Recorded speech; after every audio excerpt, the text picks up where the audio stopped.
it home, I dug her out, then I made her one of my aces. Marijuana fragrance, this tree here is outrageous. Want me to play in your city? Send an email to my agent. Yo, what's going on, everybody? It is Straight Outta Boston here, aka the King of Boston, and today we're back for episode 30 of the Miami Marlins franchise on MLB 13 The Show, and we have Game 6 of the 2015 NLCS. So, if you guys missed last episode, we got down 3-1 before playing a game in this series.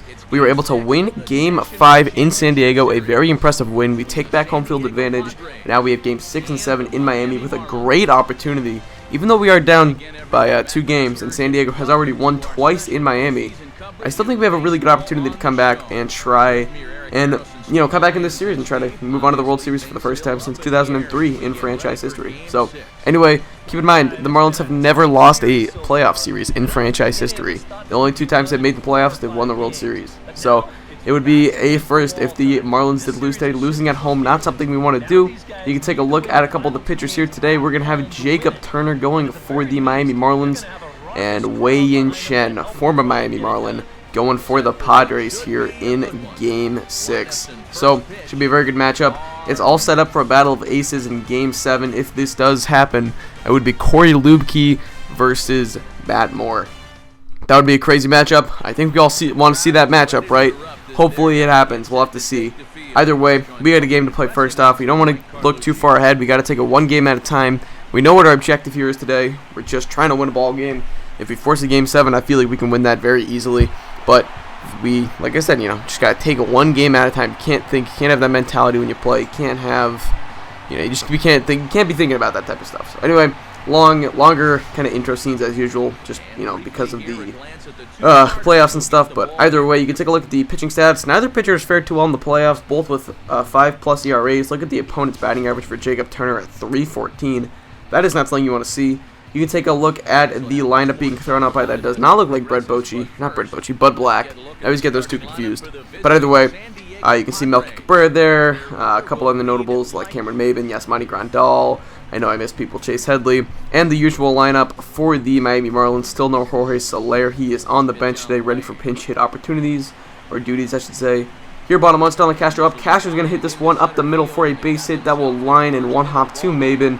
He will throw it into the cutoff man, Jed Gurko. Someone said I pronounced it wrong last video. I don't really know.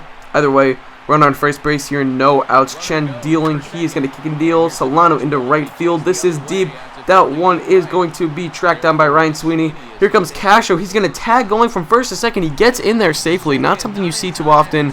You almost never see people tag from first to second base. But I knew Ryan Sweeney's arm was weak. I knew Castro had wheels. Now Stanton's up. Stanton hits this one just past the glove of the shortstop. That is going to get into center field. Starley Castro will score as the throw goes into the cutoff man, Thomas Urbina. And Giancarlo Stanton gets an RBI single. The Marlins get an early 1-0 lead. Later in the inning, still bottom one, Logan Morrison up. Morrison lines this one to the first baseman. He will throw it to second for one onto first. And it is a 3-6-1 double play for the San Diego Padres. And they get out of the inning, only allowing that one run. So, Y3NLCSG6 does a good job of limiting the damage, but we do get a run, and we do have an early lead. Top 3 here, Ryan Sweeney up. Sweeney to the deep right field. That one is back at the track. If it's fair, it's gone. And it is fair. So it is going to be a solo home run for the former Boston Red Sox, former Oakland A, former Chicago Cub, Ryan Sweeney off. Did this go off the foul pole? I think it might have. Yes, it does. Comes back in fair territory, obviously, but it does not matter because it does go off the foul pole, meaning it is a home run. Next up, Chase Headley to deep right field. This one is back. Do the Padres have back-to-back home runs? Yes, they do. Giancarlo Stanton cannot jump up and catch that one, and it is a solo shot for Chase Headley. Back-to-back, Sweeney and Headley go number 2 and 3 in the order. They go number 1 and 2 for runs for the San Diego Padres today. And just like that, Jacob Turner's very fine first 2 2/3 innings are wiped away by the 2 runs just scored by the San Diego Padres. So it's a little bit disappointing right there. I had the 1-0 lead. I was doing a good job of protecting it so far, but what can you say? Now here later in the inning, top 3 still Yasmani Grandal up. Grandal is going to strike out. Looks like he check swing there, but I do believe it went around on the low and away circle change, and Turner gets out of the inning. So it is 2-1 as we end the top of the 3rd inning. Now here bottom 3, Jacob Turner up to lead off. 3-1 count to him, and Turner walks. Y3NLCSG6, bad job on his part. You never want to walk the pitcher, especially to lead off an inning. That is just very silly. Either way, we get a base runner here. Now it's time to take advantage of it. Donovan Solano up 2 batters later with 1 out. Still bottom 3. Solano is going to hit this one into left center field over the head of Thomas Urbina. That was going to get down to the gap. Turner is on his horse. Maben over the field. He picks it up and fires. Jacob Turner is being waved around. The throw to the plate is not in time. And the Miami Marlins tie up the game on Donovan Solano's RBI triple.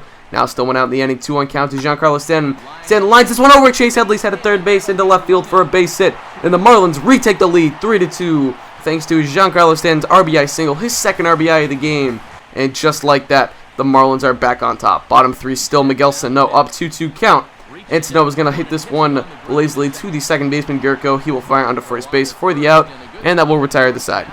The Marlins do get 2 runs. They do take the lead, and now it's back on the mound for Jacob Turner here. Top 5, Ryan Sweeney up. He already homered once today. This time he's going to line this one into right field for a base hit. Stanton over the field, fires it to the first baseman who was not covering, so it's going to be a leadoff single, I believe, for Ryan Sweeney. Now later in the inning, 2 outs for Chase Headley, so I guess it was a 2-out single. What am I saying? Headley to deep right field. That one is back. Hit is gone. Chase Headley with a 2-run home run, his second of the game, and the Padres retake the lead. This game is going back and forth all game long so far. It was a 1-0 lead, then a 2-1 lead, then a 3-2 lead, now a 4-3 lead as the Padres retake it on Chase Headley's second and third RBI of the game. Sweeney and Headley doing all the damage so far for the Padres. They just seem to have Jacob Turner figured out today. What can I say? Either way, later in the inning here, still top 5, Grandal up with 2 outs. He's going to line this one, caught by Solano.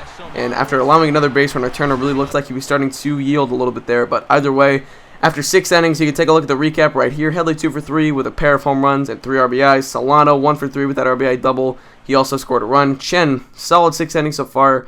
I did a terrible job of working his count today. But either way, you can see here, the reason I'm showing this screen is new pitcher Joe Thatcher would come in. I didn't actually show the clip. They didn't show the animation of him coming into the game. I don't know why. Either way, he's going to get things started on the first pitch of his outing by hitting Giancarlo Stanton in the leg on that slider. Definitely not intentional. Obviously not trying to, hit the leadoff man on a curveball, to start the 6th inning when they're only up by 1. Obviously, that was not intentional. So either way, here later in the inning, still bottom 8. Logan Morrison up. He hits that one in between the 3-4 hole for a base hit. Stanton's in there at second base. And we got 2 runners on now. Runners on first and second with no outs, or 1 out, I should say. Now, Yasiel Puig up. And Puig's going to end up hitting that one over the second baseman's head. Gurko, that one's in a center field. Maben over to field it. He's got it. Morrison advances to third. Stanton comes home, and the game is tied at 4 on Yasiel Puig's RBI single. Great piece of hitting by him there. Now Edgar Gonzalez will come in to try and halt the bleeding. The go-ahead run is on third base. Now Aroldis Chapman is getting ready in the bullpen. Either way here, bottom 8, still Miguel Sano. First pitch to AB. This is grounded to short. To second for 1. On to first. In time, and the Padres save a run on the 6-4-3 double play. Miguel Sano killing the Marlins rally right there, and we enter the top of the 9th inning with the game tied at 4. Here is our Aroldis Chapman, previously mentioned. He will come on to pitch the 9th inning. No point in saving him here. Definitely need to use him. Got to get our best pitchers out there. We're trying to save the season.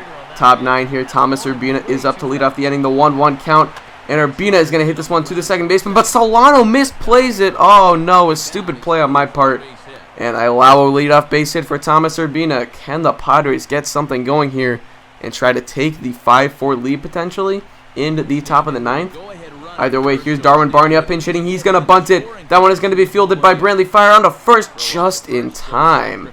Wow, so the runner on second here with 1 out now.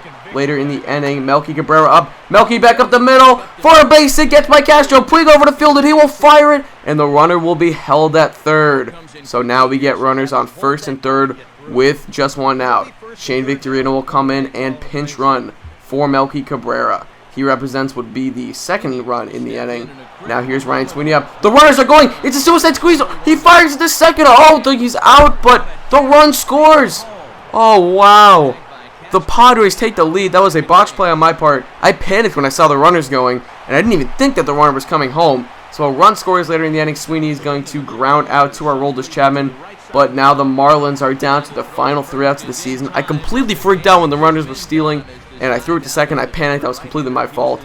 Oh, man, that would be a bad way to lose this game. Houston Street up here, bottom 9. Or Houston Street's pitching. Manny Machado up. He grounds that to Headley at third.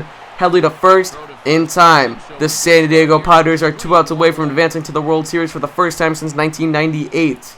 Wouldn't it be a coincidence as the Jazz Association is just reaching the NBA Finals? If for the first time since 1998, the Padres have the chance to do so as well for the first time since the same year. Rob Bradley grounds out there to Thomas Urbina, and the Padres are 1 out away. Marlins one last chance, and it's going to be a pinch hitter. Andy Dirks will come in as he will pinch hit in the pitcher spot for Aroldis Chapman. He will come in to face Houston Street. Dirks has incredible contact ratings in this game against righties. He's going to end up hitting this one off the glove of Urbina. Dirks will reach first safely, and we have a base runner. The tying run gets to first base, and you're going to see now Sterling Castro up. Castro hits it shortly to the pitcher, straight on to first, and the San Diego Padres will advance to the World Series. The Miami Marlins are eliminated in 6 games on their home field. Oh man, what a bad loss. What a crazy game. I cannot believe how we lost that game. That was incredible. That's pretty much going to wrap up this gameplay. I guess I'll keep talking through the whole celebration here, but what a rough way for the Miami Marlins season to end. Now, we do have some things to address in the offseason. We have a lot of guys that are not going to be under contract for next season that we're going to have to try and re-sign. We'll see what happens. The offseason video will be coming up next. Oh, how I wish I could have got it done this year. That would have been such a help. Now, I will be continuing this franchise, even if we do win the World Series in Season 4, Season 5. I'll keep continuing it. I want to do as many seasons as I can with this franchise. But wow, that would have been crazy if we could have won this game. Sadly, we'll have to wait another year. It is only Season 3. I did not expect to get this far. Baseball is usually a bit of a longer rebuilding process than basketball. Basketball, I usually aim for 3 seasons to try and get to an NBA Finals and win it. Baseball, I'd say 4 or 5. Baseball is just it's a bigger roster. It's a lot more players you have to deal with. It's harder to get guaranteed young talent. It's harder to just acquire draft picks, and you can't do that stuff in baseball. It's a lot harder. So, anyway, I was very satisfied with how the season went. We made the playoffs. That was my goal at the beginning of the year. We were 2 games away from the World Series. Oh well, what can I say? It was a great season. It was a great game, great series, great postseason, whatever you want to say. Thank you guys for watching. Hope you did enjoy. See you in the offseason. And so I'm out. Peace.